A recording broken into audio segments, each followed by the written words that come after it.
Iran युद्धाचा फटका महाराष्ट्रातल्या सर्वसामान्यांना बसायला सुरुवात झाली आहे। कारण घरगुती आणि व्यावसायिक सिलेंडरच्या किमतीत मोठ्या प्रमाणात वाढ करण्यात आली।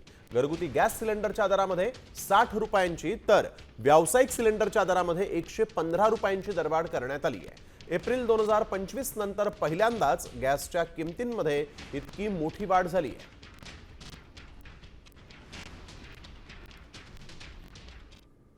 14.2 kg मध्ये 60 रुपयाची वाढ केलेली आहे आणि 90 kg जे कमर्शियल सिलेंडर आहे त्याच्यामध्ये 115 रुपयाची वाढ केलेली आहे। जे 904 रुपये 50 पैसे सिलेंडर होतं ते 964 रुपये 50 पैसेचा रेट झालेला आहे आणि जसंच कमर्शियलचे 1966 रुपये 50 पैसे होतं ते 2081 रुपये रेट झालेला आहे। मी काल बुक केलं 905 रुपये दाखवलं होतं, आज मला पे 980 रुपये लागले। म्हणजे आपल्याला सर्वसाधारण जीवनामध्ये 80 रुपये हे आलं आहे वाढ। आपला कामगार म्हणजे रोज मजुरी करणं आहे, आणखी फटका तर कसं होईल आपलं जीवन जगणं। कमर्शियल सिलेंडर सहाचा एक ड्रॉबॅक आहे की आम्ही तो स्टॉक करू ठेवू शकत नाही आणि याच्या किमती तर आता आकाशाला भिडायला नको। अजून आत्ता 1700-1800 रुपये एक सिलेंडरला आम्ही देतो आहे। तर समजा 2000 रुपयाच्या वरती हे गेलं आणि जर ब्लॅक मार्केटिंग झालं तर मग व्यवसाय करणं खरंच अवघड होणार आहे।